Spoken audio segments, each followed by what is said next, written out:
This is a video tutorial for Lesson 5 of Unit R. Today we'll be looking at volume relationships. To find the volume of this prism, we're going to find the area of the base, which is a triangle, and then we're going to multiply that by its height. So we'll begin by finding the area of the base. The area of a triangle's formula is area of the triangle is equal to base times height divided by 2. In this triangle, we have a base of 10 and a height of 4, so we'll do 10 times 4, which is 40, and divide that by 2, we'll get 20.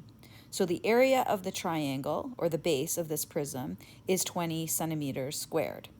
Then to find the volume, we will multiply the area of the base, or 20, by the height of the prism, or 6. So when we do 20 times 6, we'll have 120. This will be measured in centimeters cubed, since it's volume. In this question, we're asked to hypothesize what will happen if we double the dimensions of a rectangular prism. Let's begin by using length, width, and height for our rectangular prism of one unit. So to find the volume of a rectangular prism, we're going to do length times width times height. So 1 times 1 times 1 would be 1 unit cubed.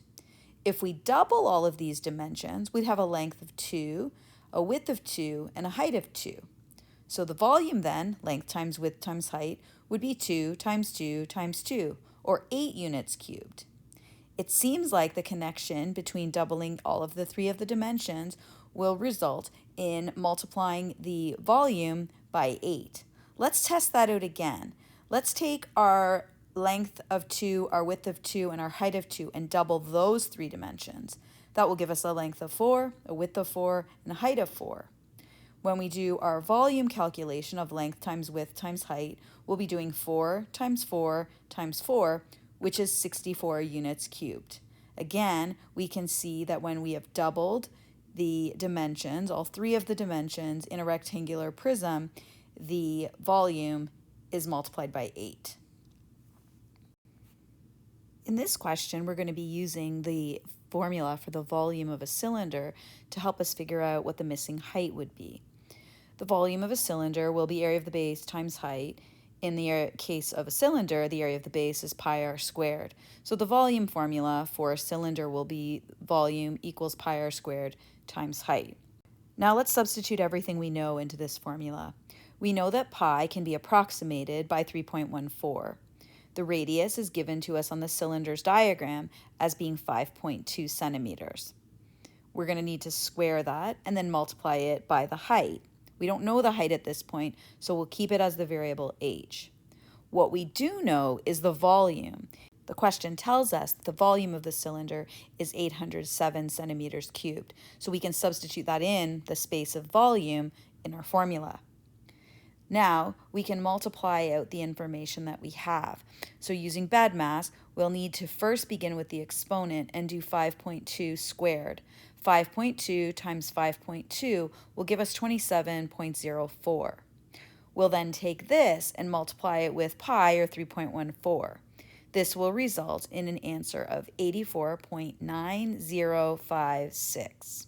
We know that when this number is multiplied by h, we'll get 807.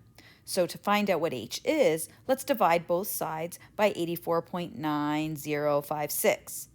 If we do that, on the right side, the number out in front of the h would be canceled out, and we would be left with 807 divided by 84.9056.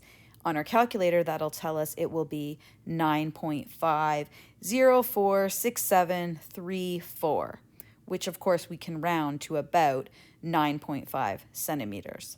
So if the cylinder illustrated has a volume of 807 centimeters cubed, then its height must be about 9.5 centimeters.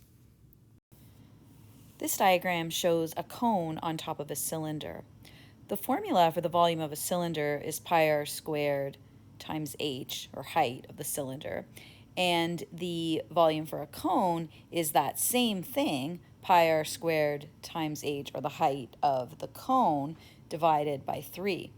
So what that means is, in cases where we have the same height for both the cylinder and the cone, there's a relationship.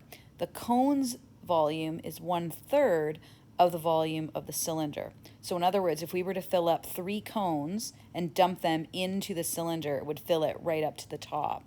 This is going to be really helpful in this question because they're already giving us the volume of the cylinder to be 96 centimeters cubed. If that's the case, then we know that the volume of the cone would be a third of that, or 96 divided by 3, which happens to be 32 centimeters cubed. So if we know the volume of the cylinder is 96 and we have found that the volume of the cone is 32, we can add these two together to find the total volume of the figure.